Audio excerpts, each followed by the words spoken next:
ஓம் பிரபன்னபாரிஜாதாய தோத்ரவேத்ரைகபாணயே ஞானமுத்ராய கிருஷ்ணாய கீதாமிருததுஹே நமः.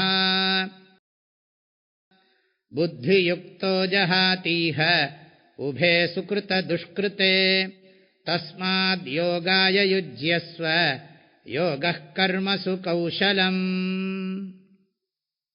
பகவான் ஸ்ரீகிருஷ்ணர் கர்மயோகத்தினுடைய ஸ்வரூபத்தை, நேச்சர் ஆஃப் கர்மயோகா அப்படின்னு சொல்லலாம், அதைத்தான் உபதேசம் பண்ணியிருக்கிறார். 47, 48, 49 ஸ்லோகத்தில் கர்மத்தை எப்படி செஞ்சா அது கர்மயோகம் ஆகும் அப்படிங்கிறத உபதேசம் பண்ணியிருக்கார். கடைசியாக சொன்னார், பலனை விரும்புகிறவன் கிருப்பணன்னு சொன்னார். கிருப்பணன்னா மோட்சமே கிடைக்கிற போது பிறவிகளை கொடுக்கக்கூடிய லௌகிக பலனை விரும்புகிறவன் இல்லையவா, அதைத்தான் பகவான் கிருப்பணாக பலஹேதவா அப்படின்னு சொல்றார். உயர்ந்த மேலான பேரின்பத்தை தரக்கூடிய மோட்சம் இருக்கும் பொழுது அதற்கு எதிரான சிறு இன்பங்களை கொடுக்கக்கூடிய கர்ம பலன்களை விரும்புகிறவர்கள் தாழ்ந்தவர்கள் என்பது அதனுடைய கருத்து. இப்போ 50வது ஸ்லோகத்தில் பகவான் கர்மயோகத்தினுடைய பிரயோஜனத்தை சொல்றார். ஹே அர்ஜுனா, இக இந்த உலகத்தில் அல்லது இந்த ஆன்மீக வாழ்க்கையில் புத்தியுக்தா அப்படின்னு சொன்னால் கர்மயோகத்தோடு தன்னை இணைத்து கொண்டவன், சமத்துவ புத்தியுக்தா, கர்மபலன்ல விருப்பு வெறுப்பு இல்லாதவன், சித்தசுத்திங்கிற பலன்ல கூட இது எப்போ வரதோ வரட்டும் நான் பொறுப்பாக செய்வேன் அப்படிங்கிற எண்ணத்தோடு செய்யக்கூடியவன், சுக்ருத துஷ்கிருத்தே உபே ஜஹாதி, இந்த மனித உடலில் வாழ்ந்து கொண்டிருக்கும் பொழுதே சுக்ருத்தம் துஷ்கிருத்தம்னு சொன்னா புண்ணியம் பாபம், ஜஹாதி புண்ணிய பாபத்தை ஜெயித்து விடுகிறான், புண்ணிய பாபத்தின் பலனாகிய இன்பத் துன்பங்களை வெற்றி கொள்கிறான் என்றும் அர்த்தம் பண்ணலாம். அதாவது அவனுக்கு சம்சாரம் நீங்கி விடுகிறது, மறுபிறவி இல்லை, உடல் பற்று உலகப்பற்று இவற்றிலிருந்து அவன் விடுபடுகிறான் ஞானத்தின் வாயிலாக என்று பொருள்.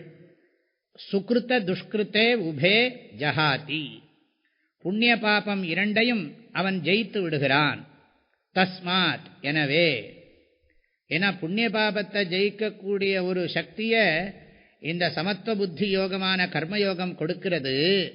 எனவே தஸ்மாத் யோகாய யுஜ்யஸ்வ, நீ யோகத்தில் உன்னை இணைத்துக்கொள். அங்க புத்தவு சரணம் அன்விச்சா சொன்னார், சமத்துவ புத்தியில் சரணாகதி பண்ணுன்னார்.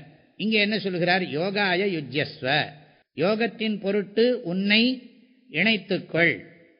அடுத்தது ஒரு கருத்து சொல்றார், யோக கர்மசு கௌஷலம், கர்மசு யோகா கௌஷலம்.